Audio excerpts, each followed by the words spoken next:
संतोषी माता व्रत कथा। एक बुढ़िया थी जिसके 7 बेटे थे। उनमें से 6 कमाते थे और एक न कमाने वाला था।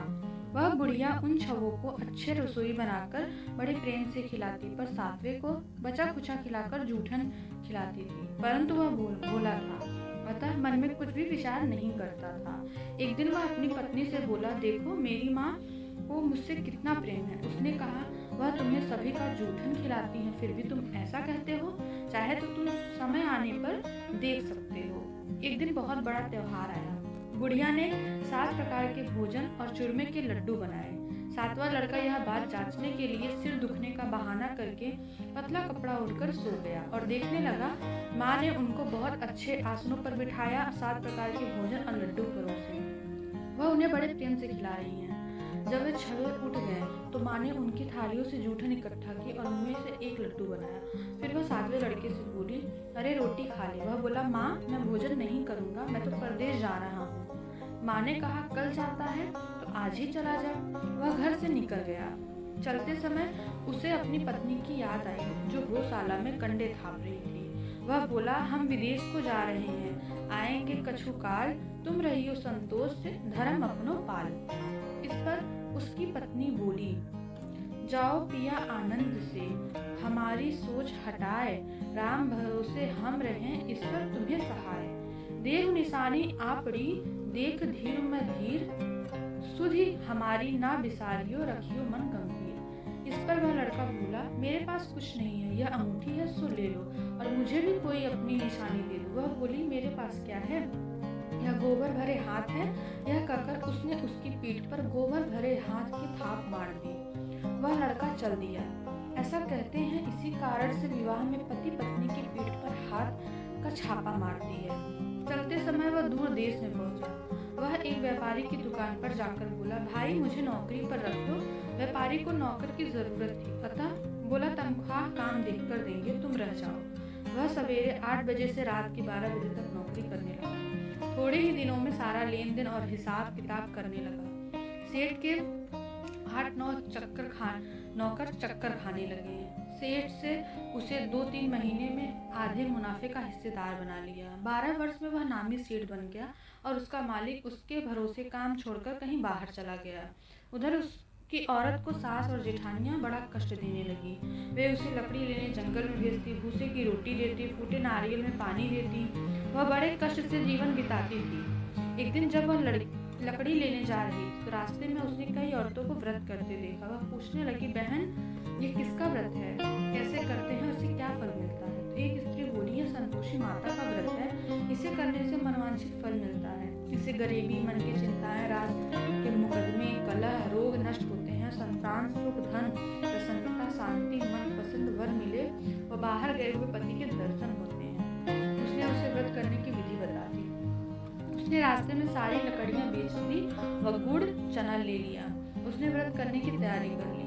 उसने सामने एक मंदिर देखा तो पूछने लगी, ये मंदिर किसका है। वह कहने लगे, ये संतोषी माता का मंदिर है। वो मंदिर में गई और माता के चरणों में लौटने लगी। वह दुखी होकर विनती कर लगी, माँ मैं अज्ञानी हूँ, मैं बहुत दुखी हूँ, मैं तुम्हारी शरण में हूँ, मेरा दुख दूर करो। माता को दया आ गई। एक शुक्रवार को उसके पति का पत्र आया और अगले शुक्रवार को पति का भेजा हुआ धन मिला।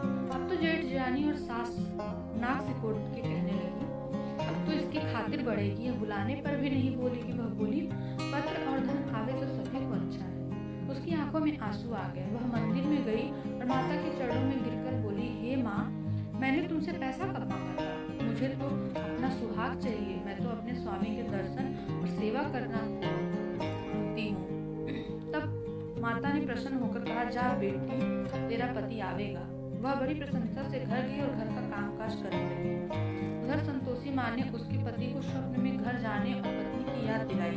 उसने कहा, माँ मैं कैसे जाऊँ, परदेश की बात है, लेन देन का कोई हिसाब नहीं है। माँ ने कहा, मेरी बात मान, सवेरे नहा धोकर मेरा नाम लेकर घी का दीपक जलाकर दंडवत करके दुकान पर बैठना। देखते देखते सारा लेन देन साफ हो गया, धन का ढेर लग जाएगा। सवेरे उसने अपने स्वप्न की बात सभी से कही तो सब दिल लगे फुराने लगे। वे कहने लगे कि सपने तो भी सत्य होते हैं, पर एक बूढ़े ने कहा, भाई जैसे माता ने कहा वैसे करने का डर है। उसने नहा धोकर माता को पर जाकर बैठ गया। थोड़ी ही देर में सारा लेन देन साफ हो गया, सारा माल बिक गया और धन का ढेर लग गया। वह प्रसन्न हुआ और घर के लिए गहने और सामान वगैरह खरीदने लगा। वह जल्दी ही घर को रवाना हो गया। उधर बेचारी उसकी पत्नी रोज लकड़ियाँ लेने जाती और रोज संतोषी माँ की सेवा करती। उसने माता से पूछा, हे माँ, यह धूल कैसी उड़ रही है? माता ने कहा, तेरा पति आ रहा है, तो लकड़ियों के 3 बोझ बना ले, एक नदी के किनारे रख, एक यहाँ रख और तीसरा अपने सिर पर रख ले।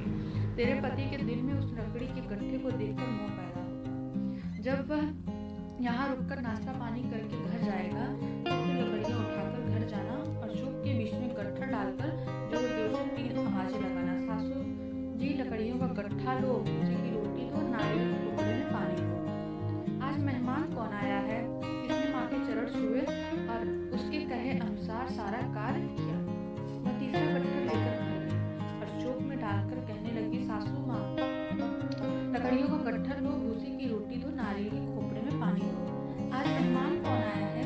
यह सुनकर सास बाहर आकर कपट भरे वचनों से उसके दिए हुए कष्टों को भुलाने के लिए कहने लगी, बेटा तेरा पति आया है, आ मीठा भात और भोजन कर और गहने कपड़े पहन। अपनी माँ के ऐसे वचन सुनकर उसका पति बाहर आया और उसकी पत्नी के हाथ में अंगूठी देखकर व्याकुल हो गया। उसने पूछा, यह कौन है? माँ ने कहा, यह तेरी बहू है।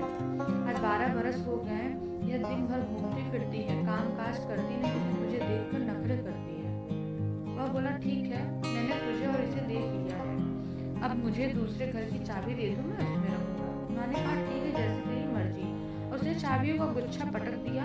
उसने अपना सारा सामान तीसरी मंजिल के ऊपर के कमरे में रख दिया। एक ही दिन में वो राजा के सामान ठाट बाट वाले बन गए। इतने में अगला शुक्रवार आया। बहू ने अपने पति से कहा, मुझे संतोषी माता के व्रत का उद्यापन करना है। वह बोला, बहुत अच्छा, उसी से कर ले। जल्दी ही उद्यापन की तैयारी करने लगी। उसने जेठ के लड़कों को जीमने के लिए कहा, उन्होंने मान लिया। पीछे से जेठानियों ने अपने बच्चों को सिखा दिया, तुम खटाई मांगना जिससे उसका उद्यापन पूरा ना हो। लड़कों ने जीम कर खटाई मांगी। बहू कहने लगी, भाई खटाई किसी को नहीं दी जाएगी, ये तो संतोषी माता का प्रसाद। लड़के खड़े हो गए और बोले, पैसा लाओ। वह बोली कुछ न समझ सकी उनका क्या भेद है। उसने पैसे दे दिए और वे इमली की खटाई मांगकर खाने लगे। इस पर संतोषी माँ ने उस पर रोष किया। राजा के दूत उसके पति को पकड़कर ले गए। वह बेचारी बड़ी दुखी हुई और रोती हुई माता जी के मंदिर में गई और उनके चरणों में गिरकर कहने लगी, हे माता, यह क्या किया? हंसाकर अब तुझ मुझे क्यों रुलाने लगी है?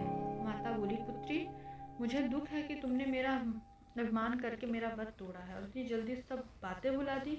वह कहने लगी, माँ, मेरा कोई अपराध नहीं है, मुझे तो लड़कों ने भूल में दल दिया, मैंने भूल से ही उन्हें पैसे दे दिए। माँ, मुझे क्षमा कर दो, मैं दोबारा तुम्हारा उद्यापन करूंगी। माता बोली, जा, तेरा पति रास्ते में नहीं आता हुआ मिले। उसे रास्ते में उसका पति मिला।